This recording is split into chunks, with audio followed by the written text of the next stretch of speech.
Alrighty guys, so like I said, we are going to be reviewing tips towards passing the real estate exam. A couple things I do want to review and talk about before we get into our tips is that every exam and every test that you're going to take is going to vary state by state, okay? The same rules and same laws that are in Massachusetts will not be the same in California, will not be the same in Texas, will not be the same in Florida. They're all going to be generally down the same line, but there are going to be some things that differ. So when you are studying for your exam, when you're thinking about taking your test, make sure that you do a lot of research on your specific state. Okay, guys? So the very first thing that I want to talk about and the very first thing that you... Alrighty, guys. So like I said, in today's video, we're going to be talking about tips towards passing your real estate exam, but there are two things that I want to mention before we get into the actual tips. Okay, guys? So the very first thing is that each exam is going to vary state by state, okay? When you're getting your real estate exam, you have to pass two tests. You have to pass the national portion and you have to pass the state portion. So if you are thinking about taking classes, if you are thinking about doing the exam, make sure that you focus in and look up what the specific requirements are for your state, okay? The requirements and even the laws are not going to be the same in Massachusetts versus California versus Texas versus Florida versus wherever else you are, okay? They're all going to be relatively down the same line, I'm sure, but they may not all be exactly the same, all right? So make sure that you guys are focusing on your state wherever you're getting licensed in. The second thing I want to talk about is you have to be 18 years old to take the test, okay? You don't have to be 21, you don't have to be 24, you don't have to be super old, but you have to be at least 18 years old, okay? And so when you're 18 years old, I'm assuming that you spent some years in school, elementary school, middle school, a little bit of high school at the very least. So everybody's study techniques are different, okay? Hopefully you know what study techniques are going to work best for you. I'm not the same as my fiance, who might not be the same as her sister, or whatever the case may be. Everybody's not the same. And so when studying for this test and when going through your classes and you're getting ready for the exam, you want to try to stay focused on what's going to work for you. In this video, I want to share what's going to work for me and any tips that I might have. That's what this video is really about, okay? So let's just jump right into it, guys.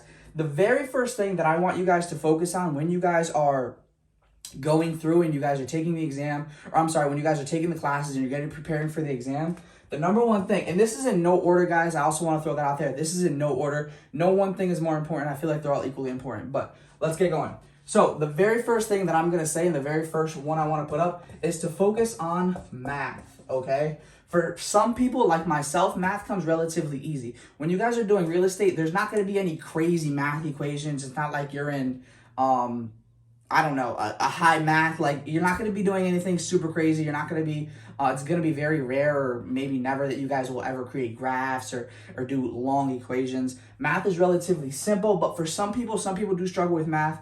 And so math is definitely something that you want to study. This is going to be something you want to make sure that you have down pack, okay? You can enter an exam and have an exam where there's going to be 30 math questions. You can also enter an exam where you have 2 math questions, okay? Every exam is going to be a lot different than the next. All right, guys? So the very first thing that I want you to focus on is math, being comfortable with the math problems, all right? Again, they're not going to be super complicated, but for some people, you just want to make sure that you walk in there comfortable, okay? Because you never know what you're going to get. Number two thing, guys. Number two thing I want you guys to focus on is going to be your vocabulary, okay? Let's see if I can spell this right. Vocabulary. Hopefully I spelled it right. If I spelled it wrong, somebody throw it in the comment section, okay? So the second thing is the vocabulary. The reason I say the second thing is the vocabulary is because there's a massive load of vocabulary when you guys are preparing for the exam, okay? There's going to be a lot of words that you guys may already know, you guys may have already heard. There's also going to be a lot of words that it's very, very likely you've never heard, okay? There's a massive piece in vocabulary, okay, guys? One of the things that the exam is designed to do, it's kind of designed to trick you up. It's going to give you, tough problems. It's going to give you tough questions. And the reason I say focus on the vocabulary is because if you can pick out those vocabulary words and you could say, well, this word means this and this word means this, the problem will become a lot easier for you. When you guys are actually in the exam, you're going to start to be able to pull it together a lot easier if you guys can focus on the vocabulary words, okay? When I was preparing for my exam, I mean, you can ask my fiance, you guys can ask anybody that was around me. I was literally carrying like one of those gallon, and I'm literally talking about like a gallon Ziploc bags, those huge Ziploc bags, full of flashcards, and all my flashcards were just that. They were flashcards with vocabulary words. And the reason was because I really wanted to focus on the vocabulary, okay? I knew that if I went into the exam and I couldn't pick out the words, if I couldn't say, well, this word means this and this word means this, I knew that I was really, really going to struggle. So I literally walked around with a huge gallon filled of a Ziploc bag of just vocabulary words. So focus on the vocabulary, guys.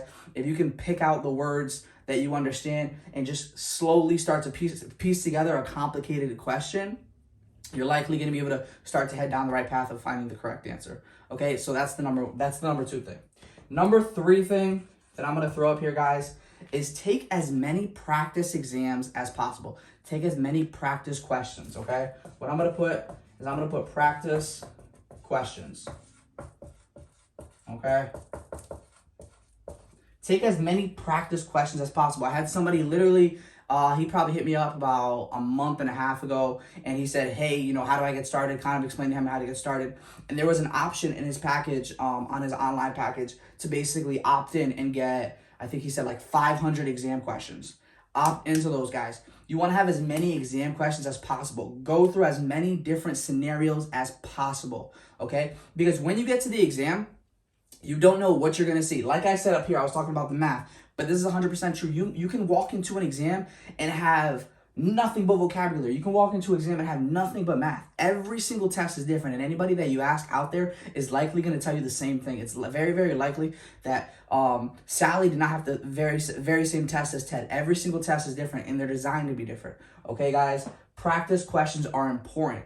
Try to get your brain to figure out how to decipher what the question is asking you. Try to get your brain to figure out how to decipher what this vocabulary word means and why it's important in this question. And even when you're looking at the answers, guys, some of the answers are not going to be flat out, is the house blue, is the house red? You know what I mean? The answers will have vocabulary words in there. If you can't decipher those vocabulary words, if you haven't gone through the practice questions, it's going to be very, very difficult for you to pass your test, okay? The number 4 thing is, guys, number 4 is, this is, again, everybody's going to be a little bit different. Everybody's going to say something different, right? But for me, and one of the biggest things that I say to anybody who's going to take this test is give yourself brain breaks. Literally, I know that I said everybody tests differently, but when it comes to, let me finish writing it.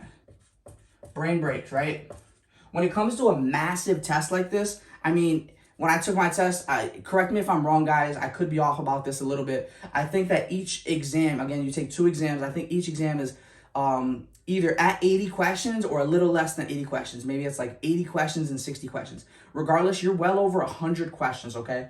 And out of those 100 questions, you guys are also, like I said, there's a lot of vocabulary, there's a lot of math, there's a lot of stuff in there, and there's a lot of stuff you're probably going to study that's not going to be on the test, right? So give yourself brain breaks, because if you're really reviewing 500 practice questions, if you're really reviewing hundreds of vocabulary, if you're really reviewing and pushing your brain to understand the math, your brain needs the brain breaks, okay? It's very, very easy and very, very simple to get tricked up, because this word kind of looks like this word, but because this one ends in one way and this one ends in, they're 2 completely different meanings, guys, okay?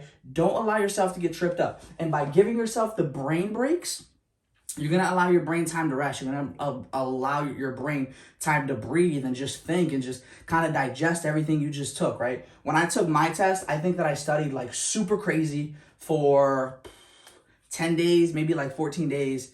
And then the last day and a half, maybe even 2 days before the test, I didn't study anything. I did not study anything. I said, let my brain just digest everything that's in there and let my brain understand okay, I do know this and I do know this. And then maybe even I think that right before my exam, I ran through my flashcards. I had a pile that I knew when it was down packed, and I had a pile that I was struggling with. And I just ran through that pile I was struggling with really, really quickly. Don't stress your brain out. When you go in there, if your brain's scrambling and it's been working hard for nothing but 72 hours straight, it's going to be really, really hard for you to focus. Allow yourself brain breaks, guys. The real estate exam is not a super easy exam. It's not a super hard exam, but it's not a super easy exam. Allow yourself time to practice. Allow yourself to feel comfortable with the math. Go through the vocabulary. Do as many practice questions as you can get your hands on. I know that, like I said, there's if you're taking an online test, I'm sorry, not an online test. If you're taking an online exam, if you're taking an online class, There are options where you can opt into getting more practice questions. If you're taking a class in person, then I know that there's apps that you can download. And I know that there's ways that you can go on to like Google, just Google real estate practice exam for the state of Massachusetts, for the state of Florida. I'm sure that you're gonna be able to find them. They might not always come free. They might cost a little bit of money, but they are 110% worth it. Give yourself the ability to take the brain breaks. Allow your brain to breathe. It's gonna be digesting a lot of information that's very, very likely very new information, okay?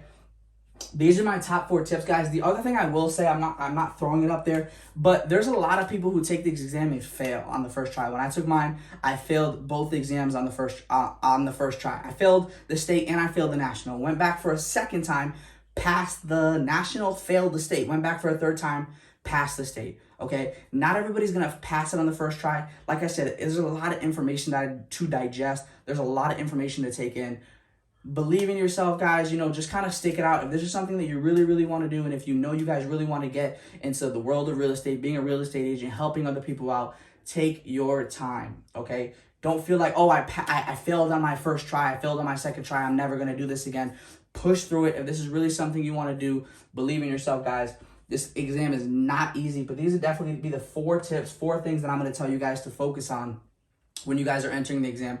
I hope this helps. If there's any agents out there that see this video and you guys want to comment and you guys just want to share your experience, you guys want to add something, you guys want to take something away, you guys have any feedback, please leave it in the comment section.